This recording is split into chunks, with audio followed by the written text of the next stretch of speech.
Friends यहाँ पे सब इन्फेक्शियस डिसीजेस में for example dengue, malaria, typhoid fever में सबसे जो कॉमन प्रेजेंटिंग कंप्लेन रहता है, सबसे कॉमन प्रेजेंटिंग रहते हैं कंप्लेन की पेशेंट के सबसे ज्यादा फीवर प्रेजेंट रहता है पेशेंट में। ठीक है, पेशेंट में क्या फीवर प्रेजेंट रहता है फ्रेंड्स यहाँ पे। सो फ्रेंड्स यहाँ पे इन्फेक्शियस डिसीजेस में सबसे पहले हम लोगों को फीवर के बारे में पढ़ना है फ्रेंड्स यहाँ पे। ठीक है, क्योंकि फ्रेंड्स समझो फीवर का हम लोगों को पैटर्न पता है, समझो वहाँ पे फीवर के साथ साथ एसोसिएटेड कुछ सिम्टम्स वगैरह है, तो हम लोगों को डायग्नोस करने में बहुत ज्यादा आसानी होती है फ्रेंड्स यहाँ पे। सो फ्रेंड्स यहाँ पे हम लोगों को फीवर के बारे में जरा सा अच्छी तरह से डिटेल में पता होना बहुत ही जरूरी है। सो सबसे पहले अभी हम लोग स्टार्ट करते हैं फ्रेंड्स यहाँ पे फीवर। ठीक है फ्रेंड्स, फीवर मतलब क्या होता है, हमारे बॉडी का जो नॉर्मल टेम्परेचर रहता है ना, हमारे बॉडी का नॉर्मल टेम्परेचर से ज्यादा हमारे बॉडी का टेम्परेचर बढ़ जाता है, तो हम लोग इस कंडीशन को फीवर कहते हैं फ्रेंड्स यहाँ पे। ठीक है, सो फ्रेंड्स यहाँ पे फीवर के साथ साथ पेशेंट को कभी कभी हेडेक हो सकता है, बॉडी एक हो सकता है, उसके साथ साथ पेशेंट को स्वेटिंग वगैरह हो सकता है, तो एसोसिएटेड सिम्टम्स के हिसाब से हम लोगों को जरा सा डायग्नोसिस करना पड़ता है। फॉर एग्जांपल पेशेंट को बैक्टीरियल फीवर है या फिर वायरल फीवर है, ये सब चीजें वगैरह हम लोग जरा सा पेशेंट को एसोसिएटेड सिम्टम्स,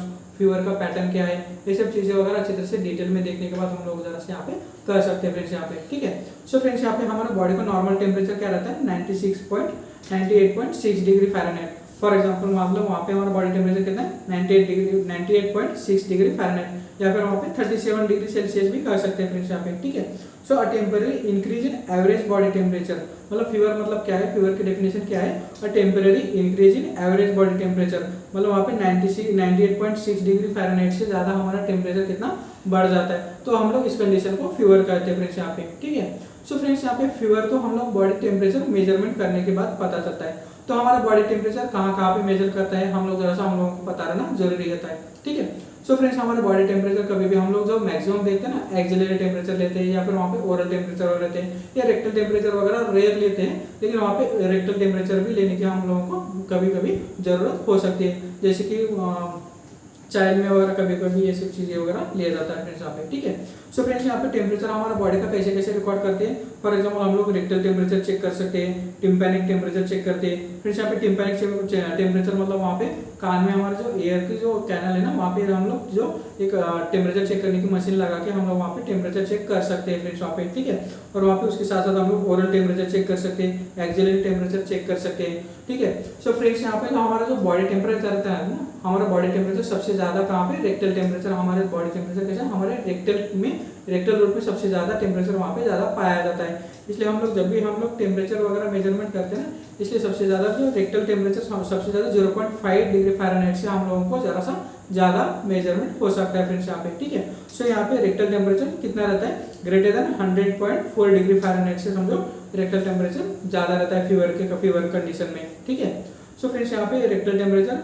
0. जैसे कि बोला कि 0.5 डिग्री फ़ारेनहाइट से ज्यादा हो सकता है। टिम्पैनिक मेम्ब्रेन में फ्रेंड्स वहाँ पे ग्रेटर देन 100 डिग्री सेल्सियस भी, डिग्री फ़ारेनहाइट भी हो सकता है। यहाँ पे ओरल टेम्परेचर भी फ्रेंड्स वहाँ पे 99.5 टू 99.9, मतलब वहाँ पे एज जरा सा ये 100 डिग्री फ़ारेनहाइट तक ये पेशेंट टेम्परेचर हो सकता है फ्रेंड्स यहाँ पे ओरल टेम्परेचर भी, और एक्सिलरी टेम्परेचर भी फ्रेंड्स वहाँ पे 99 टू 100 डिग्री फ़ारेनहाइट के बीच में ये रहता है। मतलब फॉर एग्जांपल फ्रेंड्स यहाँ पे हमारा बॉडी टेम्परेचर कितना होता है, ग्रेटर देन समझो वहाँ पे ग्रेटर देन 100 डिग्री फ़ारेनहाइट से समझो टेम्परेचर ज्यादा दिखाई दे रहा है, तो इस कंडीशन को हम लोग वहाँ पे फीवर कर सकते हैं फ्रेंड्स वहाँ पे। ठीक है फ्रेंड्स, यहाँ पे जरा सा ये ध्यान देने वाली की बात है कि रेक्टल टेम्परेचर हमारे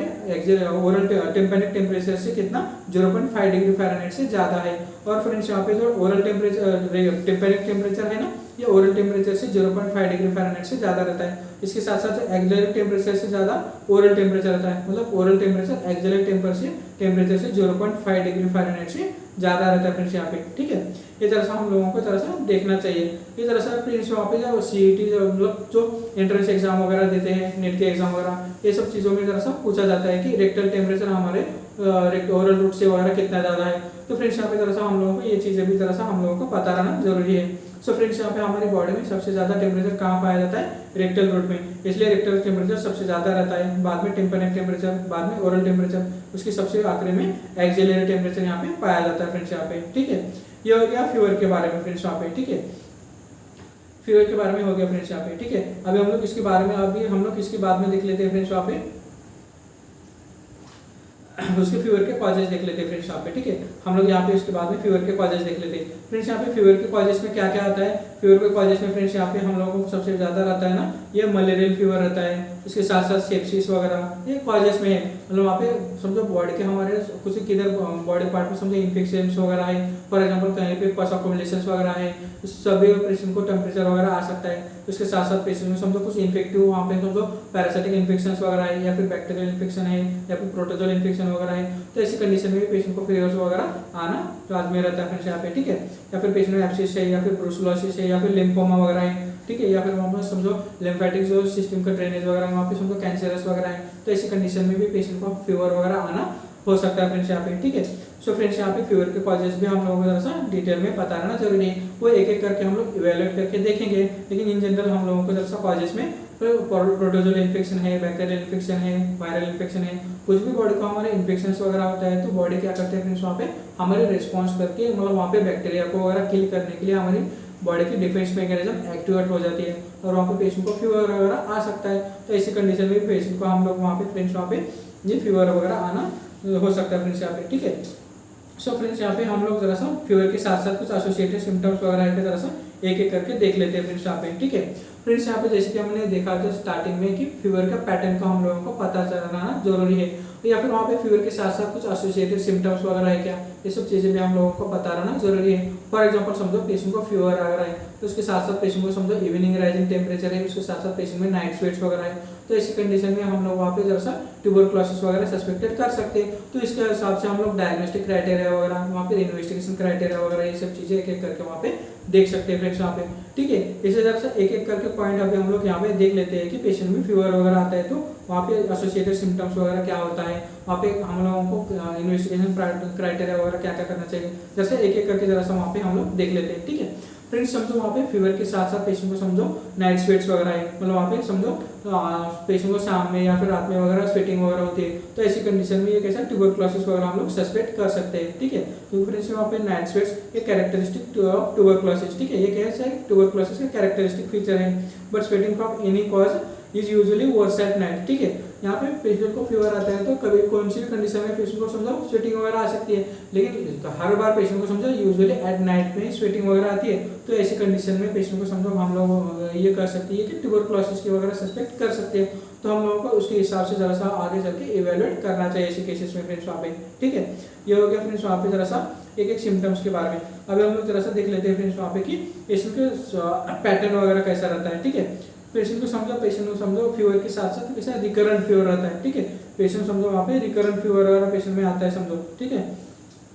फीवर के साथ साथ समझो रिकरेंट फीवर वगैरह आता है, तो ऐसी कंडीशन में फ्रेंड्स आप लोगों को देखना रहता है कि रिकरेंट फीवर मतलब वहाँ पे कंटिन्यूस टाइप ऑफ फीवर आता है, मतलब वहाँ पे कभी भी बॉडी का टेम्परेचर वगैरह कैसा है दिन में कम से कम 5-6 बार 100 डिग्री फ़ारेनहाइट की ज़्यादा वगैरह आता है, मतलब वहाँ पे रिपीटेडली पेशेंट को समझो फीवर वगैरह आता है। तो ये रिकरेंट फीवर में पेशेंट को समझो जनरली यूरिनरी ट्रैक इन्फेक्शन वगैरह रहता है जो इरिटेटेड रहता है वहाँ पे जरा सा, क्योंकि समझो वहाँ पे जैसे सुडोमोनास का वगैरह इन्फेक्शन रहता है, ये यूरिनरी ट्रैक इन्फेक्शन है ना, वहाँ पे हाई ग्रेड फीवर वगैरह कंटिन्यूस रहता है। ऐसे कंडीशन में रिकरेंट फीवर वगैरह आना बहुत ही ज़्यादा मतलब वहाँ पे बहुत ज़्यादा कॉमन रहता है ऐसे केसेस में, जैसे कि यूरिनरी ट्रैक इन्फेक्शन में विद ऑब्स्ट्रक्शन और कैल्कुलाई वगैरह समझो, ठीक है। यूटीआई के इन्फेक्शन है, इसके साथ साथ ऑब्स्ट्रक्शन वगैरह है, वहाँ पे समझो वहाँ पे यूरोसेप्सिस वगैरह हुआ है, तो ऐसी कंडीशन में पेशेंट को रिकरेंट फीवर वगैरह हो सकता है। उसके साथ साथ पेशेंट में समझो कोलिसिस्टाइटिस वगैरह है, कोलिसिस्टाइटिस मतलब वहाँ पे जरा सा हमारा जो गाल ब्लैडर है ना, गाल ब्लैडर में स्वेलिंग रहती है ऐसे कंडीशन में, ऐसे कंडीशन में पेशेंट को कंटिन्यूस फीवर वगैरह आ सकता है, ठीक है। बाद में आता है कोलेंजाइटिस। कोलेंजाइटिस मतलब फ्रेंड्स वहाँ पे जो हमारा कोलेंजियोल्स है ना,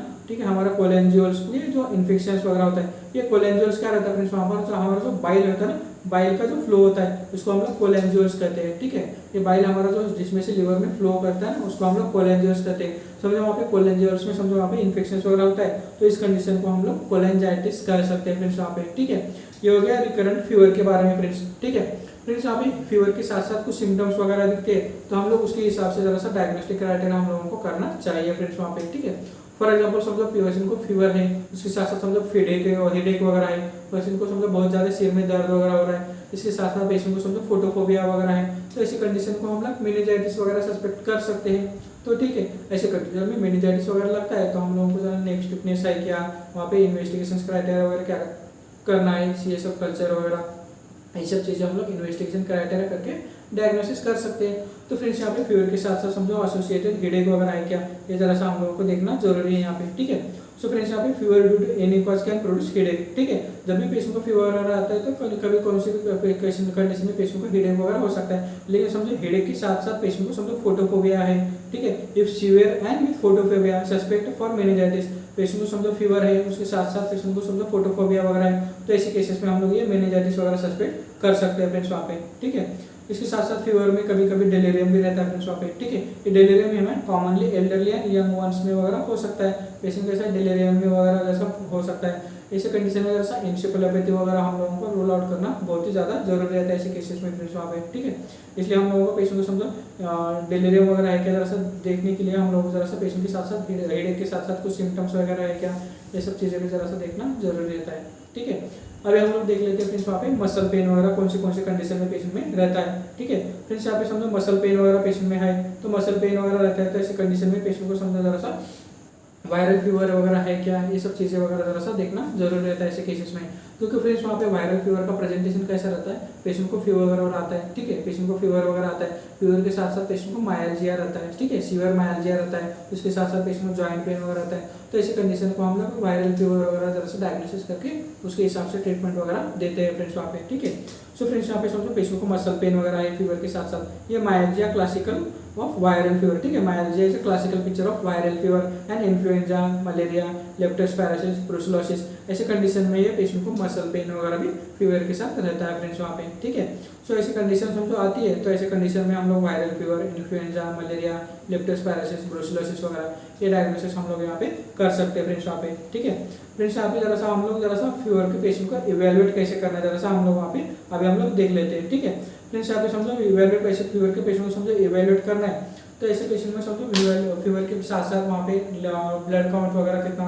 मतलब वहाँ पे WBC काउंट वगैरह कितना बढ़ा है, या फिर वहाँ पे टेम्परेचर वगैरह कितना बढ़ा है, इसके साथ साथ पेशेंट को समझो associated respiratory rate, heart rate वगैरह कितना है, ये सब चीज़ें हम लोग जरा सा फेब्राइल पेशेंट में जरा सा इवेल्युएट करना रहता है, उसके हिसाब से हम लोग सर्च क्राइटेरिया वगैरह डिफाइन करते हैं फ्रेंड्स वहाँ पे, ठीक है। फ्रेंड्स सर्च क्राइटेरिया वगैरह क्या है जरा सा हम लोग एक एक करके जरा सा अभी हम लोग देख लेते हैं, ठीक है। सो फ्रेंड्स यहाँ पे पेशेंट को समझो फीवर के पेशेंट को इवेल्युएट करने के लिए वहाँ पे हम लोगों को 2-4 पॉइंट वगैरह जरा सा हम लोगों को देखना जरूरी रहता है इस केसेस में, ठीक है। सो फ्रेंड्स यहाँ पे पेशेंट को सबसे पहले फेब्राइल पेशेंट को इवेल्युएट करना है, तो क्या क्या चीज़ें देखना चाहिए जरा सा एक एक करके देखते हैं, ठीक है। सबसे पहले पेशेंट को हम लोग जो मैक्सिमम टाइम में एक्सिलरी टेम्परेचर मेजर करते हैं, ठीक है। यहाँ पे एक्सिलरी टेम्परेचर समझो वहाँ पे ग्रेटर देन 99 डिग्री फ़ारेनहाइट है, मतलब समझो वहाँ पे 100 डिग्री फ़ारेनहाइट तक पेशेंट का टेम्परेचर जा रहा है। इसके साथ साथ पेशेंट को समझो WBC काउंट वगैरह भी हम लोगों को देखना पड़ता है, समझो यहाँ पे WBC काउंट ग्रेटर देन 12,000 है, ठीक है। ये समझो WBC काउंट समझो ग्रेटर देन 10,000 है, तो ये जनरली फ्रेंड्स यहाँ पे जैसे बैक्टीरियल कंडीशन पेशेंट की हो सकती है, ठीक है। ये समझो ग्रेटर देन 12,000 है, ये कंडीशन कैसे बैक्टीरियल कंडीशन पेशेंट की हो सकती है फ्रेंड्स यहाँ पे, ठीक है।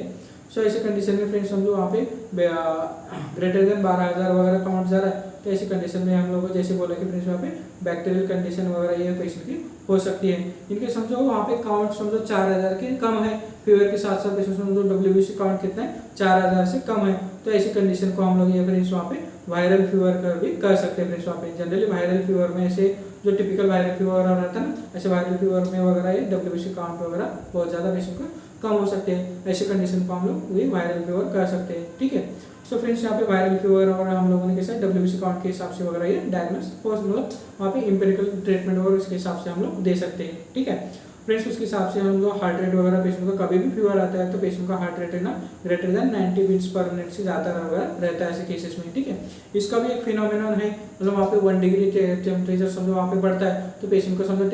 पल्स बीट भी कैसे 10 बीट्स पर मिनट से ज़्यादा वगैरह बढ़ती है। ये रूल भी हम लोग थोड़ी देर में देखेंगे, ठीक है। लेकिन इतना यहाँ पे ध्यान में रखना कि टेम्परेचर में समझो फीवर वगैरह पेशेंट को आता है तो पेशेंट को पल्स रेट भी वहाँ पे बढ़ जाती है फ्रेंड्स वहाँ पे। इसके साथ साथ कई बार ये रेस्पिरेटरी रेट भी पेशेंट को समझो बढ़ जाता है, समझो पेशेंट को लोअर रेस्पिरेटरी ट्रैक इन्फेक्शन वगैरह है तो ऐसे केसेस में भी पेशेंट को टकेपनिया वगैरह हो सकता है, या फिर पेशेंट को हाई ग्रेड फीवर वगैरह है, समझो वहाँ पे शॉर्टनेस ऑफ ब्रीथ वगैरह होता है, तो ऐसी कंडीशन में पेशेंट को समझो हार्ट रेट वगैरह रेस्पिरेटरी रेट वगैरह ऐसे कंडीशन में पेशेंट को बढ़ सकता है फ्रेंड्स यहाँ पे, ठीक है। ये होगा फ्रेंड्स वहाँ पे। इसके हिसाब से हम लोगों को पेशेंट को फेब्राइल पेशेंट को इवेल्युएट करना चाहिए, मतलब उसका सबसे पहले टेम्परेचर लेना चाहिए, बाद में उसका समझो पल्स रेट वगैरह रेस्पिरेटरी रेट वगैरह चेक करना चाहिए, उसके बाद में WBC काउंट वगैरह चेक करना चाहिए। इनके WBC काउंट में समझो वहाँ पे WBC काउंट 12,000 से ज़्यादा है तो ये कैसे जनरली बैक्टीरियल इन्फेक्शन वगैरह हो सकता है, या फिर वहाँ पे समझो WBC काउंट समझो 4000 से कम है, तो ये कंडीशन कैसे वायरल फीवर की वगैरह हो सकती है ऐसे केसेस में, ठीक है। इसके हिसाब से हम लोग ऐसे इवेलुएट पेशेंट को कर सकते हैं फेवरेट पेशेंट के, ठीक है। ये सब चीज़ें क्यों देखना रहता है फ्रेंड्स, ये सब चीज़ें देखना रहता है कि पेशेंट समझो सेप्सिस में तो नहीं है, सेप्टिक शॉक में तो नहीं है, ये सब चीज़ें वगैरह हम लोगों को डिफाइन करने के से वहाँ पे पेशेंट का जो फीवर का सीवियरिटी हम लोगों को पता चलती है। इसलिए हम लोगों को सर्च क्राइटेरिया यहाँ पे देखना बहुत ज़्यादा इंपॉर्टेंट है यहाँ पे फ्रेंड्स, ठीक है। सो अभी हम लोग यहाँ पे सर्च क्राइटेरिया देख लेते हैं फ्रेंड्स। वहाँ पे एज जब सर्च क्राइटेरिया वगैरह हम लोगों को पता चला तो पेशेंट का हम लोग सीवियरिटी वगैरह डिफाइन कर सकते हैं फ्रेंड्स यहाँ पे, ठीक है। जैसे कि फ्रेंड्स वहाँ पे सर्च क्राइटेरिया हम लोगों ने पहले भी देखा था कि एक्यूट पैनक्रेटिटिस में वगैरह सर्च क्राइटेरिया वहाँ पे क्या चीज़ रहता है, वहाँ पे उसके पॉइंट्स वगैरह क्या क्या है, ये हम लोगों ने वहाँ पे देखा था फ्रेंड्स पैनक्रेटिटिस में। फिर से अभी हम लोग वहाँ पे जरा सा और एक बार वहाँ पे देख लेते हैं कि सर्च क्राइटेरिया वगैरह कहाँ है, ठीक है। फ्रेंड्स यहाँ पे सर्च क्राइटेरिया मतलब क्या रहता है, सर्च क्राइटेरिया मतलब सिस्टेमिक इन्फ्लामेटरी रिस्पॉन्स सिंड्रोम, ठीक है। क्या है इसका full form, systemic inflammatory response syndrome. सो फ्रेंड्स यहाँ पे सर्च क्राइटेरिया फुलफिल करने चाहिए के लिए एटलीस्ट वहाँ पे 2 पॉइंट्स वहाँ पे हम लोगों को क्राइटेरिया फुलफिल करना चाहिए, ठीक है। सो सर्च क्राइटेरिया में 4 पॉइंट्स आते हैं फ्रेंड्स। यहाँ पे ये 4 पॉइंट्स कौन से जरा से एक एक करके हम लोग देख लेते हैं, ठीक है। सो सर्च क्राइटेरिया क्या है, it is a systemic inflammatory response syndrome, ठीक है। ये क्या रहता है फ्रेंड्स यहाँ पे, to fulfil the at least 2 of the following 4 criteria, ठीक है। ये सर्च क्राइटेरिया फुलफिल करने के लिए एटलीस्ट यहाँ पे जो 2 क्राइटेरिया हम वहाँ पे 4 में से 2 क्राइटेरिया फुलफिल करना चाहिए, ठीक है। सो ये 4 क्राइटेरिया क्या क्या जरा सा देख लेते हैं। सर फ्रेंड्स यहाँ पे पेशेंट को समझो हाइपरथर्मिया तो होना चाहिए, नहीं तो हाइपोथर्मिया तो होना चाहिए, ठीक है। हाइपरथर्मिया मतलब पेशेंट को जो टेम्परेचर है ना ग्रेटर देन 38 डिग्री सेल्सियस से ज़्यादा होना चाहिए, मतलब वहाँ पे पेशेंट को जो टेम्परेचर है ग्रेटर देन 100 डिग्री फ़ारेनहाइट से ज़्यादा होना चाहिए, ठीक है। उसके साथ साथ समझो पेशेंट को जो हाइपोथर्मिया वगैरह है, मतलब पेशेंट को समझो 30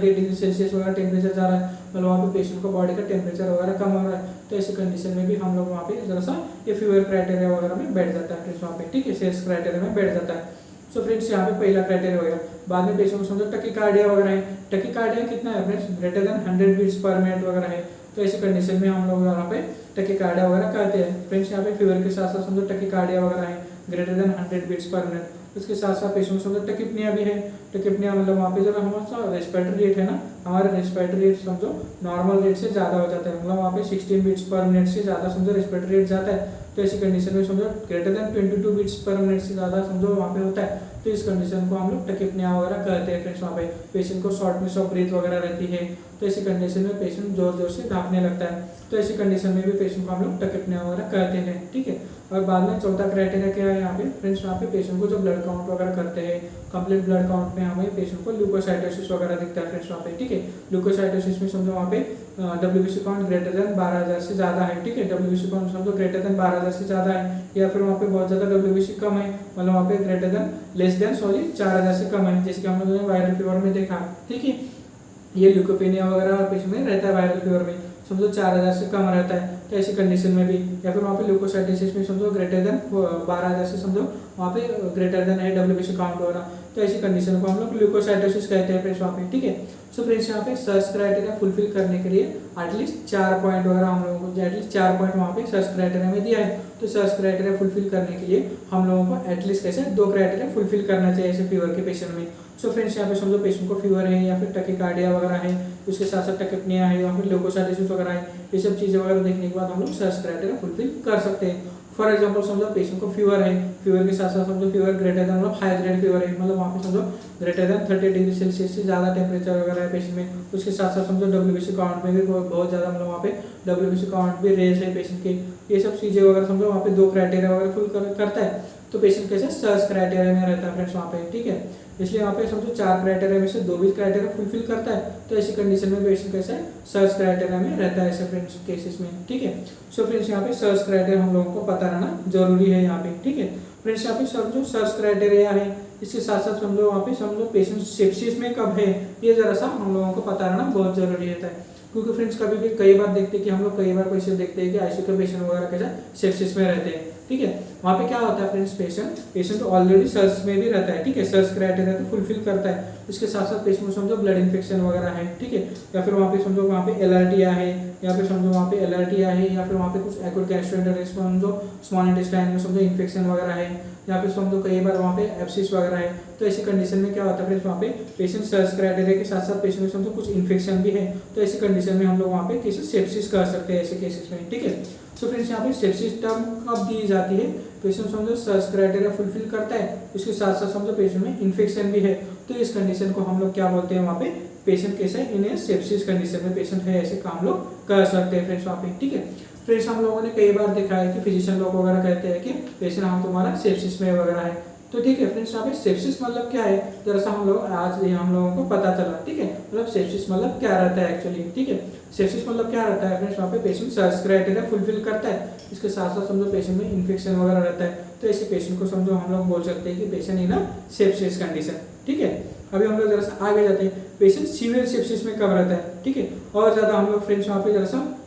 पेशेंट को और ज़्यादा इवेलुएट करते हैं, तो समझो पेशेंट्स की कंडीशन हमारी बिगड़ गई, तो कंडीशन समझो पेशेंट सीवियर सेप्सिस में वगैरह चला जाता है, तो ऐसे सीवियर सेप्सिस मतलब क्या रहता है कंडीशन, ये भी हम लोगों को पता रहना जरूरी रहता है। पेशेंट में समझो फ्रेंड्स वहाँ पे सेप्सिस तो रहता है, सेप्सिस में क्या कंडीशन है, सर्च क्राइटेरिया, और इसके साथ साथ पेशेंट में समझो इन्फेक्शन है, और इसके साथ साथ समझो सर्च क्राइटेरिया भी है, पेशेंट में इन्फेक्शन भी है, पेशेंट ऑलरेडी सेप्सिस में है, और समझो वहाँ पे सीवियर सेप्सिस कब कहा जाता है, समझो वहाँ पे पेशेंट का एंड ऑर्गन डैमेज वगैरह है। फॉर एग्जांपल समझो पेशेंट क्या रहता है, फॉर एग्जांपल समझो वहाँ पे पेशेंट एंड ऑर्गन डैमेज मतलब पेशेंट एआरएफ में है, ठीक है, मतलब पेशेंट कैसे एक्यूट रेनल फेल्योर में है, तो ऐसी कंडीशन में हम लोग पेशेंट बोल सकते हैं कि पेशेंट कैसे इन सीवियर कंडीशन में है, सीवियर सेप्सिस कंडीशन में है, ठीक है। ये सब चीज़ें वगैरह हम लोगों को, जैसे पेशेंट आईसीयू में वगैरह एडमिट रहता है, जब भी पेशेंट आईसीयू के पेशेंट वगैरह हम लोग इवेल्युएट करते हैं या फिर देखते हैं वगैरह पेशेंट सेप्सिस में है या फिर सीवियर सेप्सिस में है, ये सब चीज़ें वगैरह जानने के लिए हम लोगों को ये सेप्सिस क्या है, सीवियर सेप्सिस कंडीशन क्या है, ये भी हम लोगों को पता रहना जरूरी रहता है ऐसे केसेस में फ्रेंड्स वहाँ पे, ठीक है। सो फ्रेंड्स यहाँ पे सीवियर सेप्सिस कंडीशन क्या है, पेशेंट सर्च क्राइटेरिया में फुलफिल करता है, उसके साथ साथ पेशेंट को इन्फेक्शन भी है, ठीक है, उसके साथ साथ पेशेंट को समझो एंड ऑर्गन फेलियर भी है, मतलब वहाँ पे समझो for example acute renal failure वगैरह है, फॉर एग्जांपल समझो वहाँ पे क्रिएटिनिन वगैरह पेशेंट को समझो वहाँ पे 3.2 वगैरह है, तो मतलब पेशेंट समझो एक्यूट रेनल फेलियर में है, मतलब वहाँ पे एंड ऑर्गन फेलियर वगैरह है, तो ऐसी कंडीशन को हम लोग सीवियर सेप्सिस कंडीशन कहते हैं फ्रेंड्स वहाँ पे, ठीक है। ये क्या सीवियर सेप्सिस कंडीशन, बाद में अभी हम लोग देख लेते हैं फ्रेंड्स वहाँ पे सेप्टिक शॉक वगैरह, ठीक है। फ्रेंड्स यहाँ पे सेप्टिक शॉक क्या रहता है कि हम लोगों ने सेप्सिस तो देख लिया, सीवियर सेप्सिस कंडीशन भी देख ली, अभी हम लोग सेप्टिक शॉक क्या है जरा सा देख लेते हैं, ठीक है। फ्रेंड्स यहाँ पे सेप्टिक शॉक कंडीशन क्या है जरा सा देखने के लिए हम लोगों को जरा सा इवेल्युएट करना पड़ता है। फ्रेंड्स यहाँ पे पेशेंट सेप्टिस में है और यहाँ पे शॉक भी ऐड हो रहा है, ठीक है। सेप्टिक तो है, सेप्टिक मतलब वहाँ पे पेशेंट को सीवियर सेप्सिस में है, उसके साथ साथ रिफ्रैक्टरी हाइपोटेंशन में रहता है फ्रेंड्स ऐसे केसेस में, ठीक है। ये रिफ्रैक्टरी हाइपोटेंशन मतलब क्या रहता है फ्रेंड्स वहाँ पे समझो systolic blood pressure less than समझो 90 से कम होता है फ्रेंड्स वहाँ पे, ठीक है। सिस्टोलिक बीपी कहाँ कितना है यहाँ पे, सिस्टोलिक बीपी समझो यहाँ पे कितना 90 से कम है समझो, ठीक है। तो पेशेंट समझो ब्लड प्रेशर अच्छे तरह से मेंटेन नहीं कर पा रहा ऐसी कंडीशन में, ठीक है। सो ऐसे केसेस में फ्रेंड्स वहाँ पे पेशेंट शॉक में रहता है, ठीक है। पेशेंट तो सीवियर सेप्सिस में है, इसके साथ साथ पेशेंट को तो समझो सिस्टोलिक ब्लड प्रेशर समझो, सिस्टोलिक ब्लड प्रेशर समझो लेस देन समझो वहाँ पे 90 mmHg से कम है, मतलब वहाँ पे सिस्टोलिक ब्लड प्रेशर 90 भी मेंटेन नहीं कर पा रहा, तो ऐसे कंडीशन में हम लोग ऐसा सेप्टिक शॉक में पेशेंट है, ये हम लोग ये टर्मिनोलॉजी यूज यहाँ पे कर सकते हैं यहाँ पे फ्रेंड्स वहाँ पे, ठीक है। तो ऐसी कंडीशन में पेशेंट को हम लोग सेप्टिक शॉक में ऐसा कर सकते हैं। तो ऐसी कंडीशन में सा हायर जो ट्रीटमेंट वगैरह हम लोगों को देनी पड़ती है, यहाँ पे बीपी बढ़ाने के लिए जो नॉरेड्रेनालिन वगैरह है ऐसे इंजेक्शन वगैरह हम लोगों को लगाने पड़ते हैं फ्रेंड्स वहाँ पे, ठीक है। ऐसी कंडीशन है ना फ्रेंड्स, ये ऐसी कंडीशन हम लोगों को आईसीयू लेवल पे ही ट्रीट करने रहते हैं ऐसे केसेस में, ठीक है। सो फ्रेंड्स यहाँ पे हम लोगों को टर्मिनोलॉजी हम लोगों को पता रहना जरूरी है कि पेशेंट सेप्सिस में है या फिर सीवियर सेप्सिस में है या फिर वहाँ पे सेप्टिक शॉक में है, ये सब चीज़ें वगैरह हम लोगों को पता रहना जरूरी रहता है ऐसे केसेस में फ्रेंड्स वहाँ पे, ठीक है।